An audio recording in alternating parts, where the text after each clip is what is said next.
Como eu faço para licenciar a minha atividade? Eu já ouvi dizer que é muito difícil, demora muito e gasta muito dinheiro. O que é esse negócio de potencial poluidor que você sempre está falando? Quanto mais máquinas e equipamentos eu tiver, mais eu vou ter que gastar para ter uma licença ambiental? Eu sou o Akira Okuyama, eu vou te ajudar a montar com mais eficiência seus projetos ambientais. Existe um conceito no licenciamento ambiental que é necessário para diferenciar as atividades. Senão, se colocar tudo no mesmo nível, pode dar bagunça, pode causar confusão e confundir as pessoas. O padrão é dividir em categorias, ou seja, além da classificação por atividade econômica, é preciso fazer uma divisão por tamanho da atividade e pela capacidade de poluir do empreendimento. Mas como é que é isso? Mesmo em atividades do mesmo segmento, existem aquelas que são maiores ou menores que outros e têm chance de causar mais ou menos danos, ou gerar mais ou menos resíduos que outras atividades. Por exemplo, existem postos de combustível com 2, 4, 6, até 12 bombas ou mais. Postos que ficam nas áreas urbanas das cidades e que ficam nas rodovias e estradas, afastados dos centros urbanos. E até mesmo postos de combustível que ficam em pátios internos das grandes empresas para abastecimento de frotas internas. Da mesma maneira, existem empreendimentos que são de pequeno e médio porte, assim como existem os empreendimentos de grande porte num mesmo segmento de mercado. Existem aquelas fábricas de móveis que ocupam galpões enormes e fábricas que ocupam um galpão simples numa área industrial da sua cidade, por exemplo. Para o meio ambiente, mais do que o tamanho da empresa, o que importa é a quantidade de resíduos que a atividade gera. E o potencial poluidor da atividade é a maneira encontrada para fazer essa separação. Talvez fique mais fácil se a gente falar de exemplos. Um posto de combustível, por exemplo, tem vários fatores que podem poluir o meio ambiente, se esses fatores não forem adequadamente controlados. Então, através dos anos de estudos e análises, atualmente e ambientalmente, os postos têm vários mecanismos que atenuam os fatores poluidores, que são invisíveis aos olhos de quem não é da área. Por isso, o W, o fator de complexidade de um posto de combustível, é 2, numa escala que vai até 5. Ah, mas o posto de combustível não é perigoso? Sim, é perigoso, mas este número representa o grau de poluição que o empreendimento pode causar ao meio ambiente, ou o potencial poluidor e a capacidade de gerar resíduos do empreendimento. Então, vendo por este lado, o posto gera resíduos sim, mas esse resíduo é muito controlado, então não representa um alto fator de poluição. Explicando, na concepção de um novo posto de combustível, o projeto tem que prever uma ou várias caixas separadoras de água e óleo, a chamada caixa sal. Canaletas de escoamento de água na pista, se tiver uma área de lavagem de veículo, estas águas residuais devem ser encaminhadas para uma caixa sal específica e assim por diante. Desse jeito, com todas essas recomendações que são aplicadas durante a implantação da atividade e são acompanhadas pelo órgão ambiental através das vistorias, relatórios de atividades e emissões de licença prévia, licença de instalação e da licença de operação, fica mais fácil de acompanhar o que e para onde vão os resíduos gerados pela atividade. Ok, aí você pode me perguntar assim, e se for um posto antigo? Bem, nesse caso, houve uma recomendação há alguns anos atrás para que os postos que não tivessem essa adequação de procedimento fossem autuados e até mesmo tivessem a sua atividade embargada até que se fizesse uma reforma parcial ou completa, para se adequar à nova recomendação. E tudo isso foi combinado com o sindicato dos postos e com as instituições financeiras para facilitar o crédito e todos puderem implementar estas reformas. Então, atualmente, uma grande parcela destes postos antigos já estão adequados. Outro exemplo.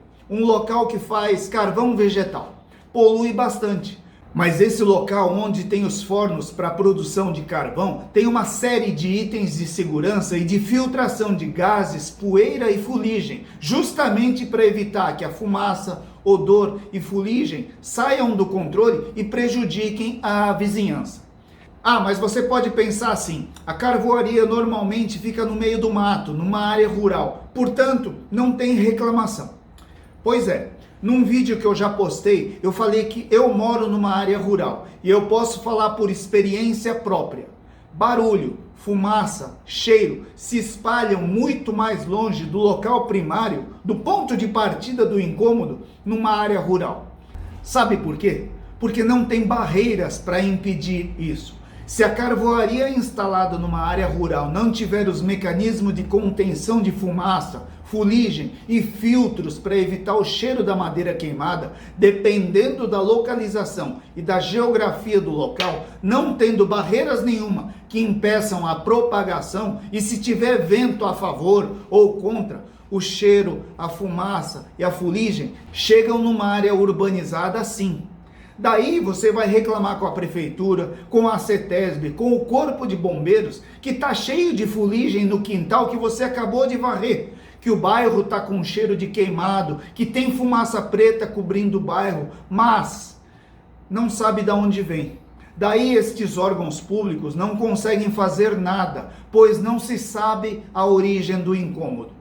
Consegue entender isso? Mas a gente está falando de uma atividade econômica, a gente está falando de uma carvoaria. Então, se a carvoaria instalar todos os equipamentos indicados para um controle ambientalmente adequado, ela pode queimar as lenhas que quiser, que ninguém vai nem saber que tem uma carvoaria ali perto da sua casa. Se você já assistiu algum vídeo meu, já sabe da minha história, sabe que eu trabalhava em Lins antes de vir para São José do Rio Preto, quando eu comecei a trabalhar na CETESB. E de vez em quando eu viajava para uma cidade que tinha uma grande indústria de bolachas e doces. Eu lembro que quando eu chegava perto dessa cidade, eu já sentia aquele cheiro de doce no ar. E para mim, era muito gostoso sentir esse cheiro. Aí vem aquela pergunta, será que para alguém que mora nessa cidade, será que ele suporta sentir esse cheiro todo dia? Eu vou finalizar esses exemplos falando de curtumes e frigoríficos, para você não falar que eu só falei de pequenos comércios e atividades.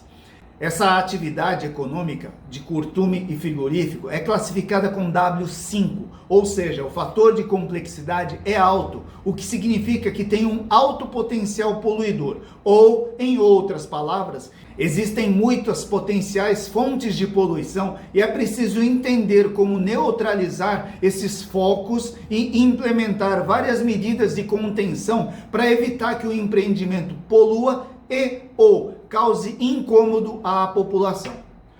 Onde eu trabalhei, havia um frigorífico enorme que era constantemente apontado como causador de incômodo por conta do forte odor que se espalhava na cidade e de onde vinham diariamente reclamações sobre o cheiro.